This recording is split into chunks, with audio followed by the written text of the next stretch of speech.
Bahujan Samaj party का मतलब सतीश चंद्र मिश्रा नहीं है। पहली बात आप ये समझ लीजिए, बहुजन समाज पार्टी का मतलब है बहन कुमारी मायावती, और बहन कुमारी मायावती जी के सामने अगर 50 सतीश चंद्र मिश्रा भी पार्टी से बाहर जाए तो हमें कोई फर्क नहीं पड़ता। और अगर आप ये कहना चाहते हो या मुझसे कहलवाना चाहते हो, जो हमने इतना अच्छा प्रदर्शन किया है वो बहुजन समाज पार्टी के कार्यकर्ताओं और बहन कुमारी मायावती जी की नीतियों के कारण हुआ है, न केवल सतीश चंद्र मिश्रा के कारण। और उनके आने या जाने से बहुजन समाज पार्टी के अंदर कोई भी, इतना भी मैं आपको बताना चाहता हूं कि बहुजन समाज पार्टी के ऊपर कोई प्रभाव नहीं पड़ेगा। जी ने दूरी बनाई सतीश मिश्रा से तब 20% रिजल्ट आया, ऐसी खबरें चल गई। देखिए ऐसी बातें चल रही है ना मार्केट में। इस बात का मैं पूर्ण रूप से खंडन करता हूं। सतीश चंद्र मिश्रा जी जो है वो पार्टी के अंदर काम कर रहे हैं, और ये जरूरी नहीं है कि उन्हें जो है लोकसभा दी गई हो सकता है कि अब जो दिल्ली के अंदर इलेक्शन आ रहे हैं, हरियाणा के अंदर इलेक्शन आ रहे हैं और अन्य प्रदेशों में इलेक्शन आ रहे हैं, वहां उनकी ड्यूटी लगाई हो,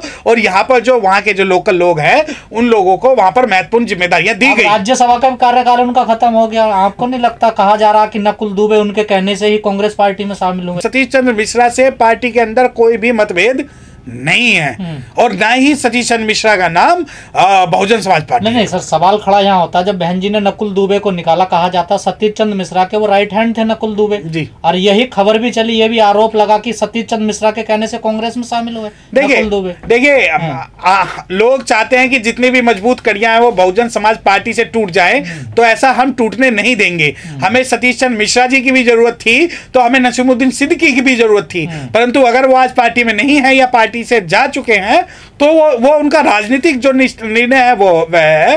परंतु इस चुनाव को अगर आप ये सोचते हैं कि पूरा का पूरा चुनाव इसलिए हमारा थोड़ा ऊंचा उठा है क्योंकि सतीश चंद्र मिश्रा जी नहीं थे, तो मैं इस बात से इत्तेफाक नहीं रखता हूं। तो क्या आपको नहीं लगता अब सतीश चंद्र मिश्रा की वो वैल्यू, वो पद नहीं बचा पार्टी में जो पहले था? देखिए पार्टी के अंदर कोई भी परमानेंट नहीं है। पार्टी जो है एक विचारधारा की पार्टी है। पार्टी के अंदर बहुत सारे लोगों को, नए लोगों को जगह दी गई है। उत्तर प्रदेश के इस इलेक्शन में कई प्रभारियों को जिम्मेदारी सौंपी गई, और उन प्रभारियों की ही मेहनत का परिणाम है कि हम पार्टी में जो हम अच्छा रिजल्ट है वो लाए।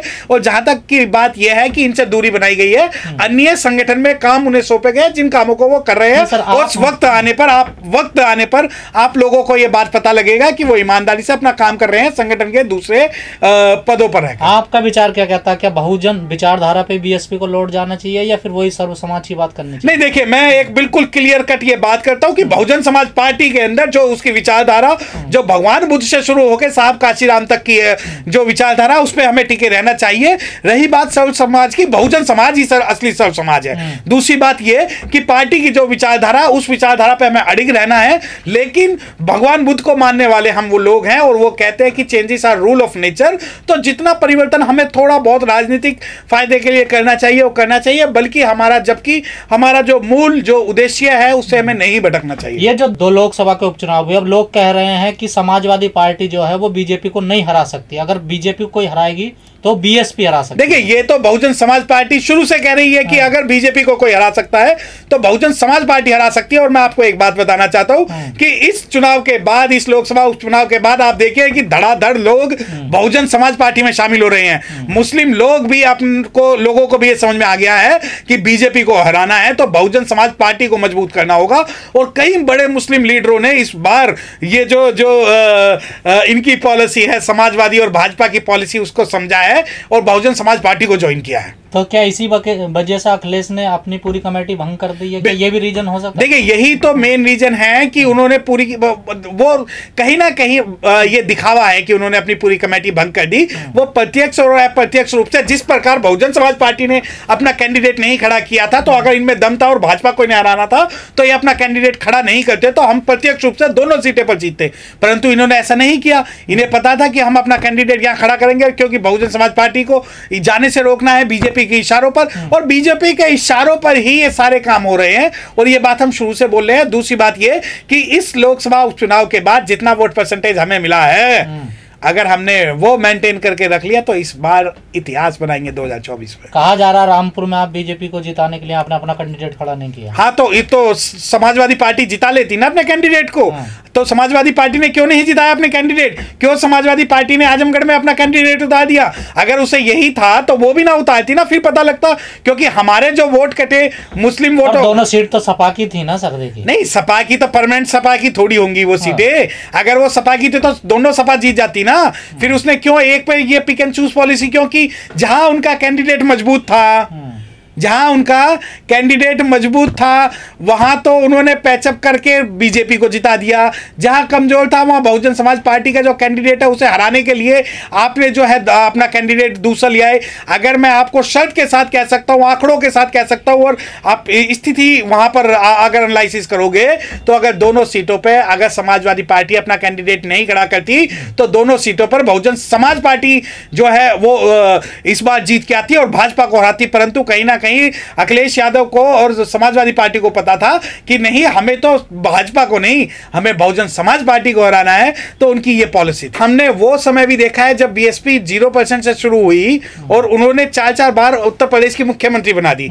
ये बात सही है कि हम वोटिंग रूप से जो वोटिंग का परसेंटेज है वो थोड़ा सा कम हुआ, परंतु कहीं भी हमारी वोट कम नहीं हुई, वोट हमारी हमेशा ज्यादा रही। और जब ये उपचुनाव हुआ तो इस उपचुनाव में ये देखिए कि ना केवल बहुजन समाज के लोग बल्कि गैर बहुजन समाज के लोगों ने भी बहुजन समाज पार्टी को वोट दिया और उनके पास जिनके पास संसाधन थे, जो हेरफेर कर सकते थे, उनके विरोध का में होने के बावजूद आज हम 29 से 30% वोट बैंक हमें उपचुनाव में मिला। तो क्या दूसरा समाज भी अब जुड़ने लगा भी? देखिए, दूसरा समाज जुड़ रहा है, पहले भी जुड़ा था, परंतु इन्होंने इतना दुष्प्रचार किया, इतनी गलत भ्रांतियां समाज में फैलाई कि भाई ये तो हम इसको राष्ट्रपति बनाने वाले हैं और राष्ट्रपति बनने के कारण ही समझौता हो गया है।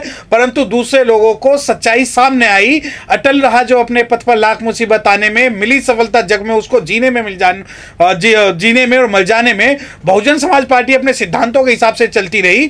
और जिस प्रकार यह है कि प्रत्यक्ष को प्रमाण की आवश्यकता नहीं होती, उत्तर प्रदेश के लोगों ने देखा कि यही बहुजन समाज पार्टी ही सच्ची जो प्रतिनिधित्व कर रही है आज बहुजन समाज और दूसरे लोगों का। जो आजमगढ़ में जो हुआ उपचुनाव को लेकर क्या लगता है 2024 के लिए कुछ उम्मीद जगी है बीएसपी के लिए? देखिए, हमारे लिए तो हम तो बहुजन समाज पार्टी के वो सिपाही हैं जिनके लिए उम्मीद ही उम्मीद है और हम ये मान के चलते हैं कि 2024 जो होगी वो बहुजन समाज पार्टी की होगी और उत्तर प्रदेश में, पूरे उत्तर प्रदेश में जो होगा बहुजन समाज पार्टी का झंडा लहराएगा। देखिए, ऐसा नहीं है कि सतीश चंद्र मिश्रा को दरकिनार कर दिया गया है। पार्टी के अंदर बहुत सारे काम हैं जो बहुत सारे लोगों को सौंपे गए हैं, उसके अंदर वो भी आज काम पर लगे हुए हैं। परंतु ऐसा नहीं है कि सतीश चंद्र मिश्रा को दरकिनार कर दिया गया है, बल्कि सच्चाई यह है कि आज जो है जो यूथ बहुजन समाज पार्टी के साथ जुड़ा है, जो नए लोग बहुजन समाज पार्टी के साथ जुड़े हैं, उस यूथ ने और बहुजन समाज पार्टी के कार्यकर्ताओं ने उत्तर प्रदेश के जिस उपचुनाव में जो इस प्रकार का जो काम किया है वो अपने आप में ऐतिहासिक है। और इस ऐतिहासिक को बनाने के लिए बहुजन समाज पार्टी को किसी भी एक विशेष नेता की जरूरत नहीं है। लेकिन कई अखबारों में, कई न्यूज़पेपर पे ये खबर छपी है कि बहन जी सतीश मिश्रा को थोड़ी दूरी बना रही हैं, जैसे पहले विरोध हुआ था रिजल्ट आने के बाद। देखिए, यहाँ मैं आपको एक बात बताना चाहता हूँ आपके चैनल के माध्यम से, सतीश चंद्र मिश्रा या किसी विशेष वर्ग या किसी विशेष जाति से बहुजन समाज पार्टी कोई भी दूरी नहीं बना रही है। ऐसा नहीं है कि हर वक्त आरोप लगा कि सतीश मिश्रा ने पार्टी को हाईजैक कर लिया, उसका नतीजा हुआ कि 2022 में ऐसे रिजल्ट। देखिए, हमारी पार्टी के ऊपर तो सब लोग जीतेंगे। पुराने ढर्रे पर अब बीएसपी आ रही है, बहन जी पुरानी सोच को डेवलप कर रही है। देखिए, पार्टी के ऊपर बहुजन समाज पार्टी एकमात्र ऐसी पार्टी है जिस पर लगातार कोई ना कोई कटाक्ष और कमेंट बने रहते हैं, क्योंकि बहुजन समाज की पार्टी है। अगर वो ब्राह्मणों को साथ लेगी तो आप कहोगे कि ब्राह्मणवादी हो गई, अगर आप मुस्लिमों को साथ लेंगे तो कहेंगे कि भाई मुस्लिमवादी हो गई, अगर आप शेड्यूल कास्ट को साथ लेंगे तो कहेंगे आप जातिवादी हो गई, अगर हम राष्ट्र की बात करेंगे तो कहेंगे हमारे पास पॉलिसी नहीं है। और जब हम बात करेंगे कि भाई हमने एक प्रमुख नेता को, आपको पता है कि बहुजन समाज पार्टी ने न केवल सतीश चंद्र मिश्रा बल्कि मुस्लिम समाज के